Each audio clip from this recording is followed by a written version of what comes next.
소형 평수 아파트를 선택할 때 꼭 지켜야 될 것들에 대해서 말씀드리겠습니다. 이 소형 평수 아파트를 선택하는 거는 사실 쉽지가 않습니다. 15평, 16평 이런 것들 있잖아요. 단순히 작은 집을 산다라는 것보다는 예산의 한계를 두고 또 어떤 집안 내에서의 동선의 한계를 두고 또 투자와 실거주의 어떤 밸런스 또 리스크 관리 이것까지 되게 복잡하게 작용을 하는데요. 그 이유가 소형 평수는 상승장에서는 상대적으로 덜 오르고 하락장에서는 집이 잘 안 팔려서 잘 안 떨어지는 것 같은 느낌이 듭니다. 시세 변화 자체가 상대적으로 적어요. 그렇기 때문에 소형 평수 아파트를 선택할 때는 막연한 기대를 하거나 아니면 시장 분위기만 이렇게 따라가면은 안 되겠죠. 그래서 이 소형 평수를 매수하실 때는 5가지 조건 중에 최소 한 가지는 가지고 있어야겠습니다. 이 5가지 중에 한 가지라도 명확하게 해당이 되지 않으면 그 소형 평수 아파트는 선택 대상에서 제외를 하셔야 돼요. 첫 번째 조건입니다. 교통이 압도적으로 좋아야 돼요. 핵심 지하철 노선과의 접근성, 이거는 그 소형 평수에 대한 매력도가 확 올라가게 됩니다. 서울 핵심 업무지구로 연결되는 직결되는 노선, 환승 없이 이동 가능한 노선 또는 출퇴근 시간 체감이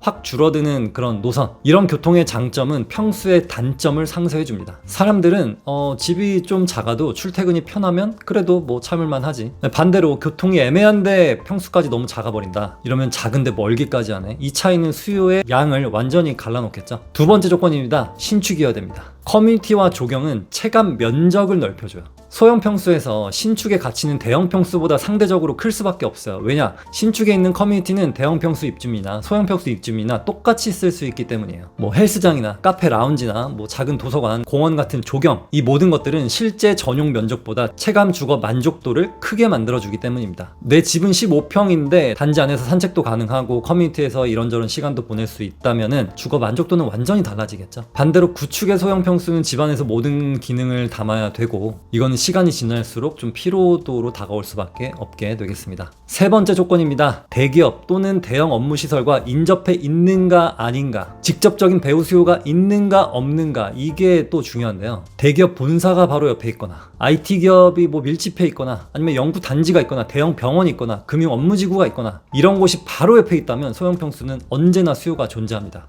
직장과의 거리가 가까울수록 사람들은 평수에 훨씬 더 관대해지거든요. 그래서 이 주요 업무지구가 바로 옆에 붙어 있는지 한번 확인해 보시면 좋겠고요. 네 번째 조건입니다. 상승장과 하락장 모두 거래가 많은지 확인하는 겁니다. 환금성은 소형 평수의 어떻게 보면 생명줄인데, 소형 평수에서 가장 위험한 순간이 뭐냐? 팔고 싶을 때 안 팔리는 거예요. 이건 중대형 평수도 다 마찬가지긴 한데 특히 소형은 이 거래가 5구제곱이나 8사제곱보다 잘 안 됩니다. 그래서 상승장과 하락장 모두 꾸준하게 거래가 과거에 있었는가, 이거를 보셔야 되는데요. 환금성이 나쁜 소형 평수는 이게 몇 년간 묶여버릴 수도 있겠습니다. 다섯 번째는 상급 그 아파트에 껴있는가입니다. 소형 평수로만 된 것들이 있고 또 되게 좋은 아파트인데 소형 평수가 하나 딱 들어가 있는 경우가 있죠. 예를 들면 파크리오의 10평대 같은 것들, 이런 것들은 그 해당 아파트의 상승률을 따라가고 너 어디 살아? 했을 때 나 잠실 자가에 살아 라고 하는 건 또 다른 얘기가 되기 때문이에요. 이거를 입지 프리미엄의 전이라고 하는데요. 이런 것들이 있게 되면은 또 시세가 또 뒷받침이 됩니다. 소형 평수는 핵심 노선과의 접근성, 그리고 커뮤니티를 누릴 수 있는 신축, 대기업들이 바로 옆에 있는지 또는 황금성이 좋은지, 그리고 상급지 단지 안에 속해 있는지,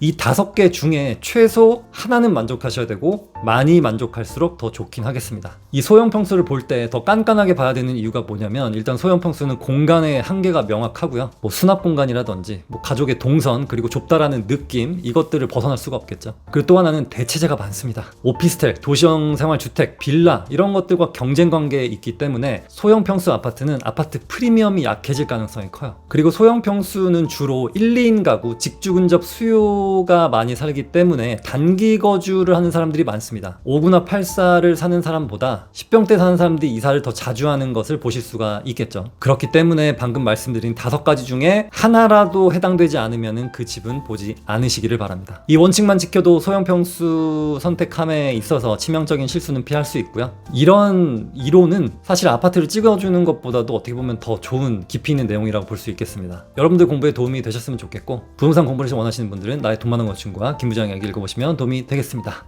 감사합니다.